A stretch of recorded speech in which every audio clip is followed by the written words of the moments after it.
I am building my own version of an S42, and I know what you guys are going to say.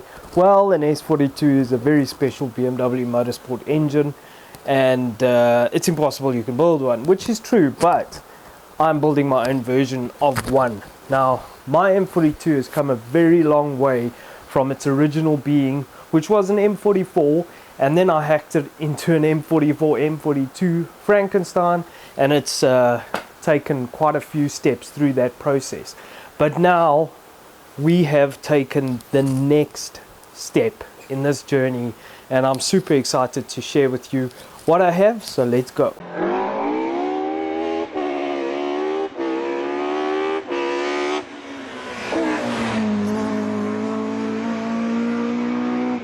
So a little flash on the screen here will kind of indicate what I'm talking about. Now it is raining up a storm in here, well, outside the shop, so I'm just gonna take you through, and sorry for the noise, but first things first, we need to start porting the intake manifold for these 45mm ITBs that I got. Remember, I'm upgrading now from a 43mm ITB to a 45mm ITB.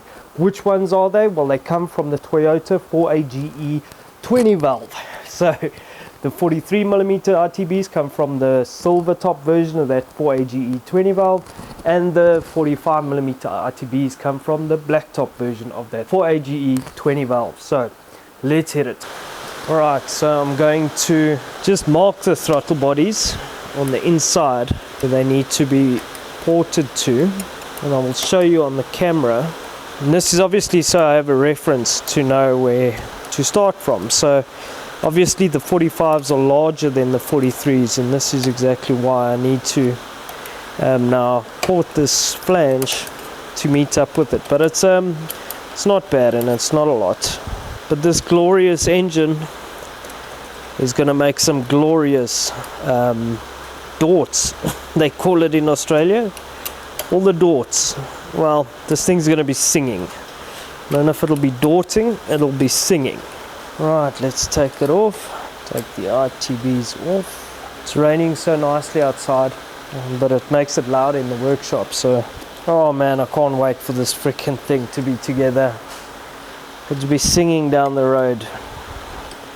And the beautiful thing about this whole process is that I have done it all myself, with a little help from my friends.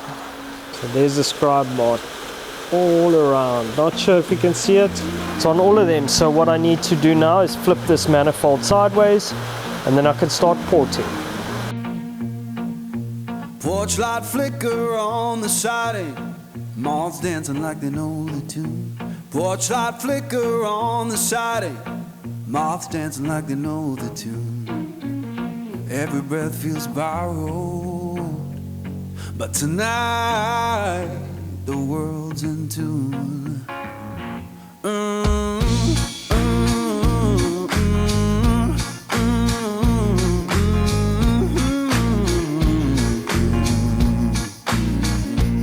Old chair hums beneath me, plank boards keep the time.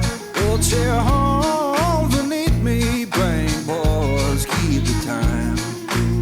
If this sound ain't perfect, that's how it's mine. Alright, so as you can see, I have finished porting it, and I'm super stoked with the results. So you can't really see, the light isn't great, but they do line up really nicely now, so we're all good. Now the next steps in this journey are the cams.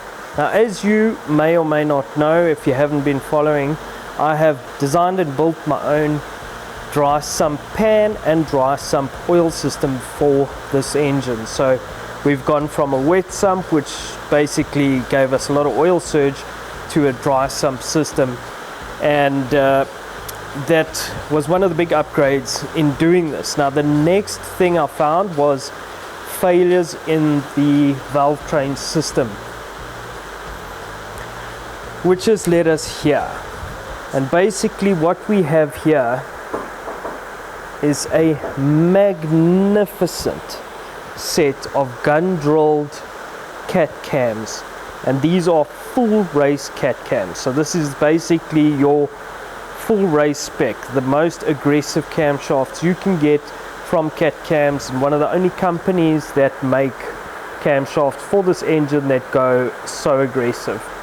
I forget the exact profile, it's 307 degrees I think, with about 13 mil lift in the intake and a little less on the exhaust, and that is a massive step forward from what we had before. We had reground 280 degree camshafts with 10.8 mils lift, so this is a massive upgrade. These are also billet, and like I say, they are gun drilled, so that helps to lighten up weight, I think, because of the billet, and it's just fantastic, the engineering behind these. The beautiful thing is that it's a billet profile, so there's no lengthening of valves that's required.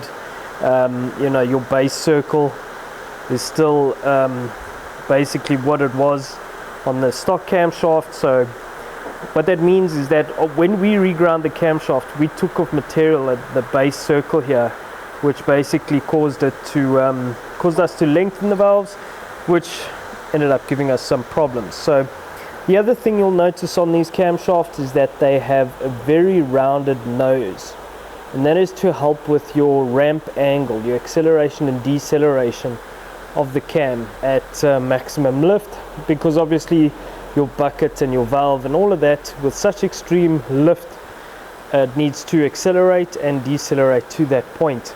So if you have a very sharp point here, it's going to cause a lot of stresses on your springs and on your buckets and everything. So very well designed cam. The next step in the system are these glorious solid lifters. Now I'm going from a hydraulic lifter to this solid lifter, and the best thing about these is that they have the lifter, the shim built in to the lifter, so you can't really see it, but this little shim is built in. It's a little step that sits on top of the valve, so the way you clearance it is you grind the back of the valve to suit the clearance that is required for the intake and the exhaust cams. So absolutely epic. Alright, so for those who also haven't been following along, we've got the dry sump tank there. We've installed a new shifter, that's also pretty cool, but the dry sump tank for the sump is there. The car is there, it's waiting for the engine, and then the rest of the engine is here, as well as in many pieces. So what's happening is I am taking the crankshaft with the aluminium flywheel that I got, as well as some front pulley stuff, off for balancing. That's the one thing. Now this is a trick that I've seen on S14s and S42s, and ultimately what this does is it allows the oil to drain back down as quick as possible and not sit on the crankcase, ultimately reduce the heat in the crankcase and the oil mist. Now obviously going to a dry sump setup, we're not going to have as much oil mist because there will be a vacuum in the crankcase, and that'll reduce friction, ultimately creating more torque. So like I said, I've seen this done on S14s and S42 engines, so I'm doing it myself. There's a lot of work in that. This is a really nice casting. This is an M44 block, so it has the oil squirters, and that's what I'm using. If you haven't followed on, I've actually got a 2.1 setup here with forged pistons, FPS rods, 86.5 mils pistons, and then the 320 diesel crank. All of those videos you can watch. I've covered all of that before. And so that leaves us with the head. Where is the head? Well, the head is already at a good friend of mine, Robert. He helps me a lot with the engineering and design of a lot of things, and he's going to be doing this conversion on the cylinder head for me. We already have Supertech valve springs, and now we've got the cat cams, we've got the solid lifters, and now it's just a matter of doing the engineering. We've also done a lot of work on the cylinder head. Obviously it's been ported, but we've done a lot of work on a lot of other aspects within the cylinder head. It's all trick stuff, and I'm not going to reveal too much, but I'm super excited about what we're going to achieve and what we might be able to do with this engine.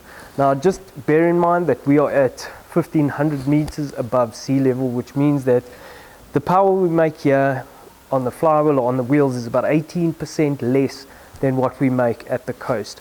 So in August we're going to race at the coast, and then we will get dyno figures down there, but we can't speak about dyno figures just yet because we're still busy building this whole setup.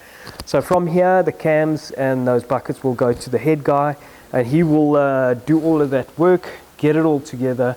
I need to get the crank back with the flywheel, all that good stuff, and finish polishing this block, and then we can get it all back together. So that's where we are. I'm super excited. This is going to be about like I say, the SSBB S42 version of this, all done by myself and obviously with a little help from friends. So super excited, man, can't wait. We've also done a bunch of work on the car to reduce weight, but also got some freaking amazing stuff coming. So yeah, thank you to everybody who's made this possible. Thank you to my sponsors, thank you to my brother who's contributed a lot to this, and to everybody else, and thank you guys for watching. So we'll catch you guys next time. Ciao.